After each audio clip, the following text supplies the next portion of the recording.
Our course was seen too bloody, Caius Cassius, to cut the head off and then hack the limbs like wrath, death, and envy afterwards. For Antony is but a limb of Caesar. Let's be sacrifices, but not butchers, Cassius. Caius, we all stand up against the spirit of Caesar, and in that spirit of men there is no blood. Oh, then be then, that we then could come by Caesar's spirit, and not dismember Caesar. But alas, Caesar must bleed for it. And gentle friends, let's kill him boldly, but not wrathfully. Let's carve him as a dish fit for the gods, not hew him as a carcass fit for hounds. Let our hearts, as subtle masters do, stir up their servants to an act of rage, and after seem to chide him. This shall make our purpose necessary, and not envious, which so appearing to the common eyes, we shall be called purgers, not murderers. And for Mark Antony, think not of him, for he can do no more than Caesar's arm when Caesar's head is off. Yet I fear him, for in the engrafted love he bears to Caesar. Alas, good Cassius, do not think of him. If he loves Caesar, all that he can do is to himself. Take thought and die for Caesar, and that were much he should, for he is given to sports, to wildness, and much company. There is no fear in him. Let him not die, for he will live and laugh at his hereafter. Peace. Count the clock.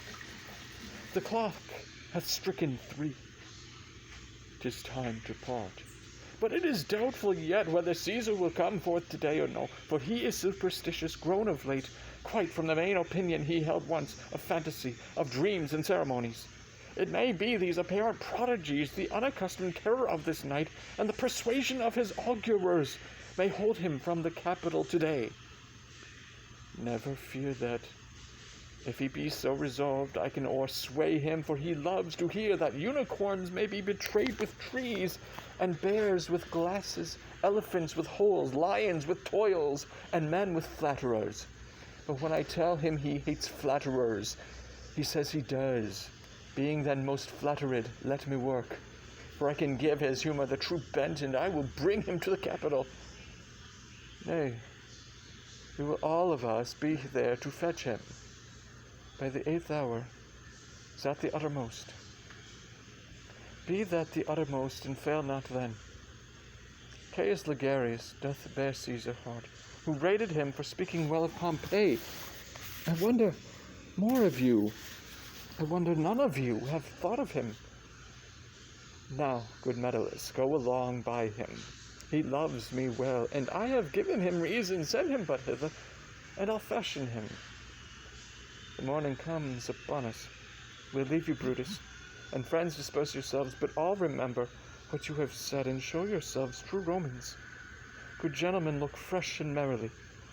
Let not our looks put on our purposes, but bear it as our Roman actors do, with untired spirits and formal constancy, and so good morrow to you every one. Boy, Lucius, fast asleep, it is no matter. Enjoy the honey-heavy dew of slumber. Thou hast no figures nor fantasies, which busy care draws in the brains of men. Therefore thou sleepest so sound. Brutus, my lord. Portia, what mean you? Wherefore rise you now? It is not for your health thus to commit your weak condition to the raw cold morning, nor for yours neither. You have urgently, Brutus, stole from my bed, and yesternight at supper you suddenly rose and walked about, musing and sighing with your arms across.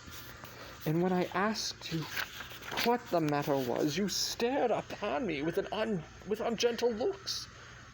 I urged you further. Then you scratched your head and too impatiently stamped with your foot.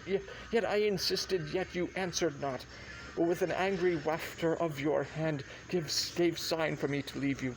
So I did, fearing to strengthen that impatience, which seemed too much enkindled, and withal hoping it was but an effect of humour, which some time hath his hour with every man. It will not let you eat, nor talk, nor sleep, and could it work so much upon your shape as it hath much prevailed on your condition, I should not know you, Brutus. Dear my lord, make me acquainted with your cause of grief. I am not well in health, and that is all. Brutus is wise. Were he not in health, he would embrace the means to come by me. Why, so I do, good Portia, go to bed. Is Brutus sick? And is it physical to walk unbraced and suck up the humours of the dank morning? What, is Brutus sick? And will he steal out of his wholesome bed to dare the vile contagion of the night, and tempt the roomy and unpurged air to add unto his sickness? No, my Brutus, you have some sick offence within your mind, which by the right and virtue of any of my place I ought to know of, and upon my knees I charm you, by my once commended beauty, by all your vows of love, and that great vow which did incorporate and make us one, that you unfold to me yourself your heft, while you are heavy, what men tonight have had resort to you. For here have been some 6 or 7 who did hide their faces even from darkness. Kneel not, gentle Portia.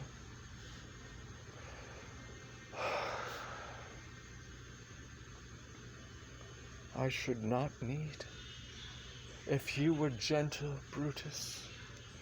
Within the bond of marriage, tell me, Brutus, is it accepted I should know no secrets that appertain to you? Am I yourself but, as it were, in sort of limitation to keep with you at meals, comfort your bed, and talk to you sometimes? Dwell I but in the suburbs of your good pleasure, if it be no more, Portia is Brutus' harlot, not his wife. You are my true and honorable wife, as dear to me as are the ruddy drops that visit my sad heart.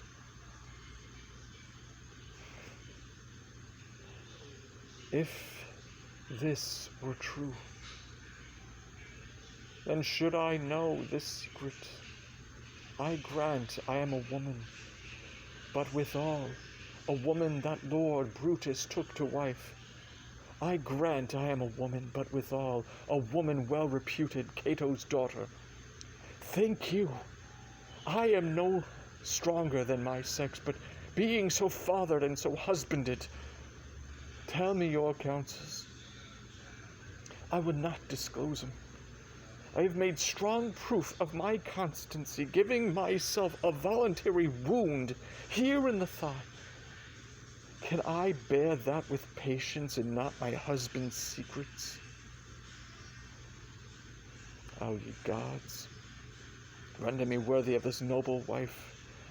Hark, hark, one knocks. Portia, go in a while, and by thy bosom shall partake the secrets of my heart. All my engagements I will construe to thee. All the charactery of my sad brows leave me with haste. Lucius, who's that knocks? He is a sick man that would speak with you. Caius Ligarius, that Metellus speak of.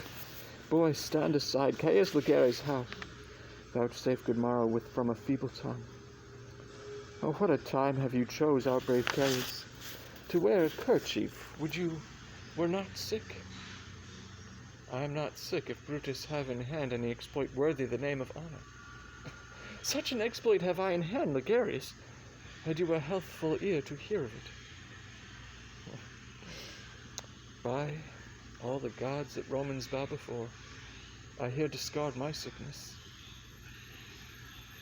Soul of Rome, brave son derived from honorable loins, thou like an exorcist hast conjured up my mortified spirit. Now bid me run, and I will strive with things impossible, yea, get the better of them. What's to do? A piece of work that will make sick men whole, but not some whole that we must make sick.